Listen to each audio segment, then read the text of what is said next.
الحمد لله والصلاة والسلام على أشرف الأنبياء والمرسلين نبينا محمد صلى الله عليه وسلم. أما بعد، قال رسول الله صلى الله عليه وسلم: لا تقوم الساعة حتى لا يحج البيت. نبی کریم صلی اللہ علیہ وسلم نے ارشاد فرمایا، قیامت اس وقت تک قائم نہیں ہوگی یہاں تک کہ بیت اللہ کا حج ختم نہ ہو جائے۔ محترم بھائیو، یہ حدیث صحیح بخاری کی حدیث ہے، حدیث نمبر 1593 ہے۔ سامعین محترم، کچھ لوگ سوشل میڈیا پر عوامی حلقوں میں اس حدیث کو بنیاد بنا کر مملکت العربیہ السعودیہ، مملکت التوحید کے خلاف پروپیگنڈا کر رہا ہے۔ پروپیگنڈا یہ کر رہا ہے کہ دیکھو، سعودیہ والوں نے عمرے پر پابندی لگایا، یہ قیامت کی نشانیوں میں سے ایک نشانی ہے، قیامت کی علامات میں سے ایک علامات ہے۔ سامعین محترم، ان کا یہ کہنا کئی وجوہ سے صحیح نہیں ہے، بالکل غلط ہے۔ کیوں؟ سب سے پہلی وجہ یہ ہے، یہ حدیث صحیح بخاری میں ہے، حدیث نمبر 1593 ہے، اور اسی حدیث کے اندر پہلی عبارت کیا ہے؟ نبی صلی اللہ علیہ وسلم نے فرمایا: لَيُحَجَّنَّ الْبَيْتُ وَلَيُعْتَمَرَنَّ بَعْدَ خُرُوجِ يَأْجُوجَ وَمَأْجُوجَ۔ یعنی کہ نبی کریم صلی اللہ علیہ وسلم نے کیا فرمایا؟ ضرور بالضرور اس گھر کا حج کیا جائے گا اور اس کا عمرہ بھی کیا جائے گا، یاجوج ماجوج کے نکلنے کے بعد بھی۔ اس حدیث سے پتہ چل جاتا ہے کہ یاجوج ماجوج کے بعد بھی حج عمرہ ہوتا رہے گا۔ یاجوج ماجوج قیامت کی نشانیوں میں سے، قیامت کی بڑی نشانیوں میں سے ایک بڑی نشانی ہے۔ اس بڑی نشانی کے بعد بھی حج عمرہ ہوتا رہے گا۔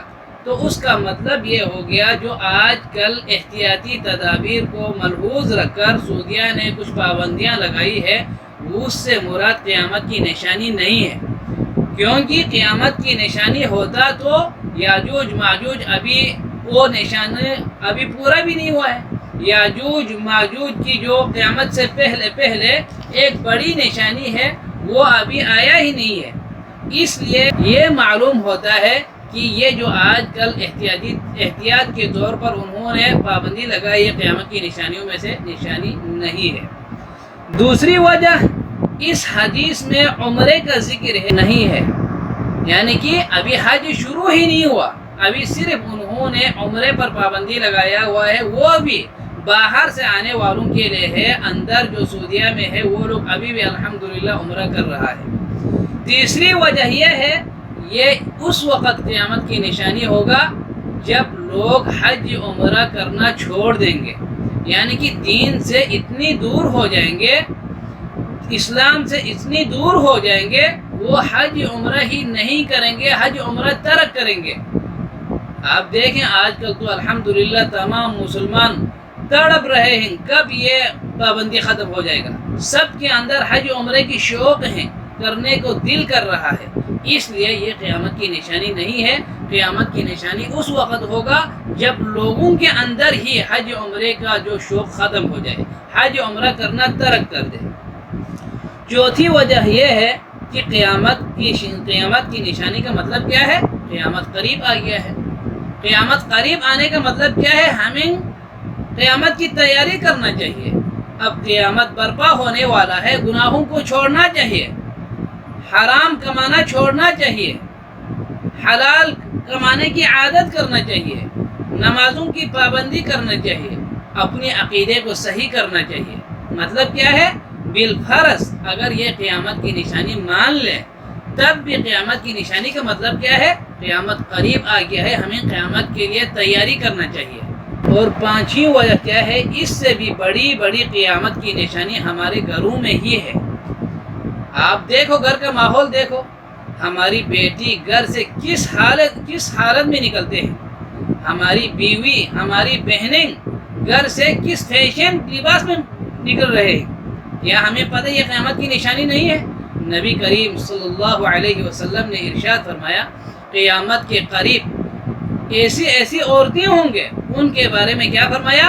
نساء کاسیات عاریات ممیلات مائلات رؤوسہن کاسنمۃ البخت، یعنی کہ قیامت کے قریب ایسی عورتیں ہوں گے جو کپڑا پہننے کے باوجود ننگے ہوں گے، مطلب یا کپڑا بالکل باریک ہوں گے یا کپڑا بالکل تنگ ہوں گے۔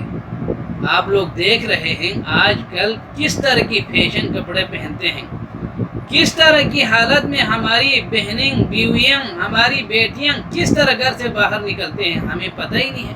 یہ بھی قیامت کی نشانی ہے۔ مطلب کہنے کا یہ ہے اگر آپ قیامت کی نشانی دیکھنا ہے تو قیامت کی نشانی ہمارے گھروں کے اندر ہے، اس کو ٹھیک کیوں نہیں کرتے ہیں؟ قیامت کی ایسی نشانیاں ہیں، امین کو خائن، خائن کو امین سمجھا جائے گا۔ اس لیے محترم بھائیو، کہنے کا مطلب یہ ہے، آج اس درس کا مطلب یہ ہے، درس اس لیے میں نے اس موضوع پر رکھا ہے کہ قیامت کی نشانی جو محرم میں عمرہ بند کیا، یہ قیامت کی نشانی نہیں ہے، کیونکہ نبی علیہ السلام نے اسی حدیث میں پہلے کیا فرمایا؟ ضرور بالضرور اس گھر کا حج کیا جائے گا اور اس کا عمرہ بھی کیا جائے گا یاجوج ماجوج کے نکلنے کے بعد بھی۔ اس لیے ہمیں حدیث کو غور کر کے پڑھنا چاہیے، اس کے بعد آگے فتویٰ دینا چاہیے۔ اللہ تبارک و تعالیٰ سے دعا ہے اللہ تبارک و تعالیٰ ہمیں سننے کے مطابق اس پر عمل کرنے کی توفیق عطا فرمائے، اور اللہ تبارک و تعالیٰ سے یہ بھی دعا ہے اللہ تبارک و تعالیٰ عالم اسلام کو، تمام مسلمانوں کو ہر قسم کی آفت سے، ہر قسم کی بلاؤں سے، ہر قسم کی مصیبتوں سے، ہر قسم کی بیماریوں سے محفوظ فرمائیں۔ خصوصاً اللہ تبارک و تعالی مملکت پاکستان اور مملکت عربیت السعودیہ کو ہر قسم کی دشمن کی شر سے محفوظ فرمائیں۔ وآخر دعوانا ان الحمد للہ رب العالمین۔